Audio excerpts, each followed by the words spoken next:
Borthakur IAS Academy, an endeavor of excellence. Borthakur IAS Academy. Hello everyone, welcome to Borthakur IAS Academy, Northeast's premier institute for UPSC, APSC and NPSC preparations. I am your friend Atrey, and today I am here with another segment of Current Affairs 365 dated 31st of May 2021. I hope you all are doing well. Please like and share this video and don't forget to subscribe to our YouTube channel. You can also follow us on Facebook as well as Instagram. So the first news of the day is related to international relations. It is regarding the External Affairs Minister's visit to US, where he met American lawmakers, National Security Advisor, Defense Secretary and also representatives from the private sector. Earlier, our Prime Minister and the US President, they had a conversation related to issues of supply chains for vaccines for COVID-19. India had also participated in the Leaders Summit on Climate, which was convened by the US President virtually earlier this year. Now coming to the key points of the major discussions, okay. It included regional and global issues that will further develop the Indo-US strategic and defense partnership. Vaccine cooperation, security challenges and supply chains were discussed among other important topics.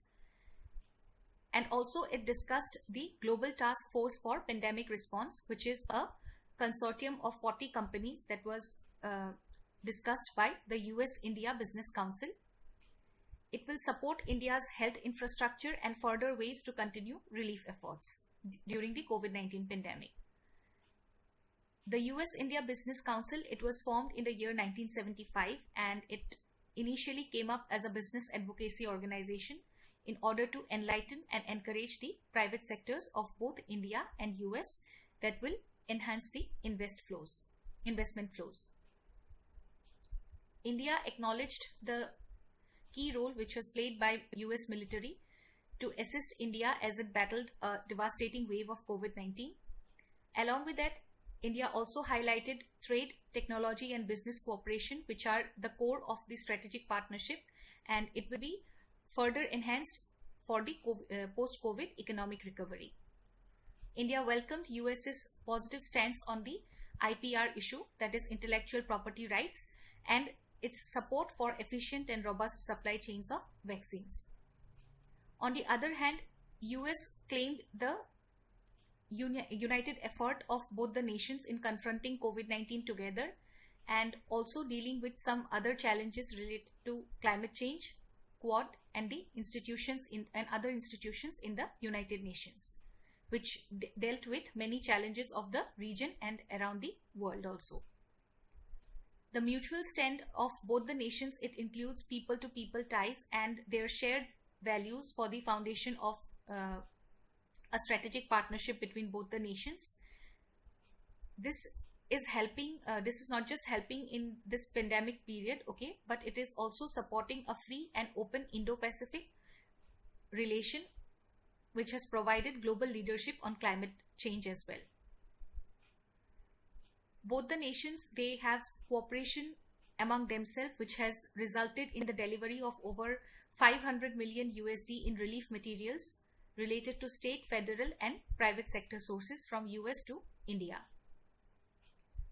If we have a look at the current state of Indo-US ties, then India and US, they have inked some of the important defense pacts in the last few years and also formalized the Quad. This alliance is seen as an important counter to China in the Indo-Pacific region, and also the Malabar exercise of November 2020, which portrayed a high point in the Indo-US strategic ties. It was for the first time in 30 years that all the four countries of Quad, they came together, which sent a firm message to China. India also now has access to the American bases from the Djibouti in Africa to Guam in Pacific. It can also access advanced communication technology which is used in the US defense. If we talk about trade, then currently US government has allowed all the bans by the previous government to expire, and there is a growing presence of Indian diaspora in all spheres in the United States. For example, the current Vice President Kamala Harris of US, she has a strong Indian connection. There are also several other Indian origin people who are holding strong leadership positions in the current US administration. And not to forget the COVID cooperation. When the US was reeling under a deadly COVID wave last year, India rushed important medical supplies and eased the export restrictions to help the country.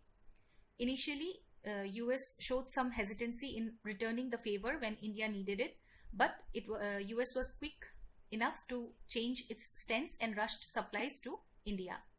The second news is regarding the 43rd GST Council meeting, which was held recently, and this was the first meeting of which was held in the financial year of 2021-22. Now, what is GST Council? It is considered as a constitutional body that makes recommendations to both the union and the state government on issues which are related to goods and services tax. This body, it is considered as a federal body. That means here the state as well as the center both will get their due representation. Also, the GST Council, it is being chaired by the Union Finance Minister. Now, if we have a look at the key points of this meeting, then the first point includes some ad hoc exemptions that are made for COVID-related equipments. This exemption period, it has been extended to August 2021, and the exemptions will be granted to the import of relief items even if they have been purchased. Earlier, the IGST, which is Integrated Goods and Services Tax Exemption, it was only granted for free of cost imports. But now, with the rising cases of black fungus, a particular medicine is required which is named as amphotericin B. This has also been included in the exemption list for some tax-free imports. The next point being the proposal, the idea of proposing a group of ministers committee has been put forwarded. Okay, what it will do, it will look into the further exemptions that can be provided on account of COVID-19 relief measures. Then next is the GST Amenity Scheme, which has been recommended for reducing the late fees. The taxpayers, they can now file pending returns and avail benefits of the scheme with reduced late fees. This will provide some relief to the small taxpayers who constitute around 89% of the GST payers. Then comes the advance payment to vaccine manufacturers. Around 4,500 crore rupees, they were to be paid to 2 vaccine manufacturers as advance payment, and along with it, India is also engaged with suppliers and manufacturers from Japan and other European countries for vaccines. So the third news, it is related to the extended powers granted by the center to the citizenship application. Recently, central government, it issued a notification where it granted some powers related to the citizenship applications, and this was done to the authorities of 5 states. This order, it was issued under the Citizenship Act of 1955 and not under the Citizenship Amendment Act of 2019, because the rules of Citizenship Amendment Act of 2019, they are not been framed yet. Okay. So now let us have a look at the key points of this notification. Okay. Here the central government, it directed that the powers which are exercisable by the central government for registration as a citizen of India or for granting certificate of naturalization, that will be now exercised by the collector also, within whose jurisdiction the applicant is a resident. Okay, the district magistrate, he can also exercise those powers. And also it granted similar powers to the home secretaries of the state of Haryana and Punjab, except for Faridabad and Jalandhar. The powers, however, were extended to 13 districts of the states, which are Gujarat, Chhattisgarh, Rajasthan, Haryana and Punjab. The extended powers, it includes the power to accept, verify and approve the citizenship applications from the members of the minority communities which originally hails from Pakistan, Afghanistan and Bangladesh. It lists that the Hindus, Sikhs, Buddhists, Jains and Parsis and Christians, those communities, they will be covered under this particular extended power. Okay. We all know what is citizenship. It signifies the relationship of an individual with the state, And like any modern state, India has two kind of people, citizens as well as aliens. Citizens are the full members of the state and they enjoy all the civil and political rights of our country. The next news is regarding Statehood Day of Goa, when Prime Minister Narendra Modi greeted the people of the state on 30th of May. Goa, we all know its location is in the southwestern coast of our country, and its capital is Panji, and its official language is Konkani, which is one of the 22 languages from the 8 schedules. Here, if we have a look at the map of Goa, then we can see that it shares borders with Maharashtra in the north, Karnataka to the east and south, and also the Arabian Sea, which forms its western coast.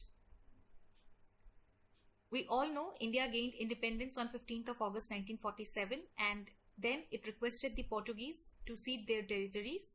However, Portuguese refused, and in the year 1961, Indian government, it launched the Operation Vijay and annexed Daman and Diu and Goa from the with the Indian mainlands.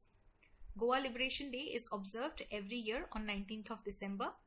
And also one point you can note here is that Portuguese, they were the first European who visited India in the year 1498 and were also the last to leave this land in the year 1961. On 30th of May 1987, the territory was split and Goa was formed, and Daman and Diu, it remained as an union territory. And the last news for the day is an interesting news of the World Neglected Tropical Disease Day. What are neglected tropical disease? We will discuss here. Okay, what all India is doing in this regard to, what are the initiatives that India has taken to eliminate the NTDs? We will see that. What is the global scenario of NTD? We will have a look at that. And along with it, we will also discuss the World Health Organization's new roadmap for 2021 and 2030. Okay. So on the 74th World Health Assembly, it was declared that 30th of January will be celebrated and will be recognized as the World Neglected Tropical Diseases Day. This proposal was first laid down by the United Arab Emirates, and the first World NTD Day, it was celebrated informally in the year 2020. World Health Assembly, we all know it is the decision-making body for the World Health Organization. And now coming to the neglected tropical diseases. NTDs, these are a group of infections which are most common among the marginalized communities, okay, in the developing regions of continents like Asia, Africa and America. They are mainly caused by a variety of pathogens like virus, bacteria, protozoa and some parasitic worms. And these NTDs, they are especially common in the tropical areas because here the people, they don't have access to clean drinking water. Also, they do not have safer ways to dispose human wastes. These diseases, they generally receive less funding for research and treatment also compared to disease like HIV, AIDS, malaria, tuberculosis, etc. Example of NTDs, they include snake bites, scabies, Chagas disease, etc. The current NTD scenario is that it affects more than 1 billion of people globally. They are preventable and treatable, but these diseases, their intricate interrelationship with the poverty and ecological system, it continues to cause a devastating health and also socio-economic consequence.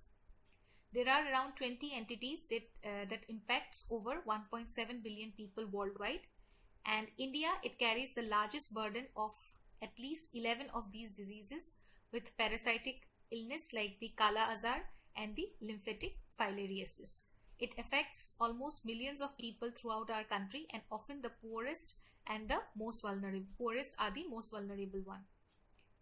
If we have a look at the initiatives that India has taken to eliminate these NTDs, then it includes the Accelerated Plan for Elimination of Lymphatic Filariasis, which was launched in the year 2018 and as a part of intensifying efforts towards the elimination of NTDs.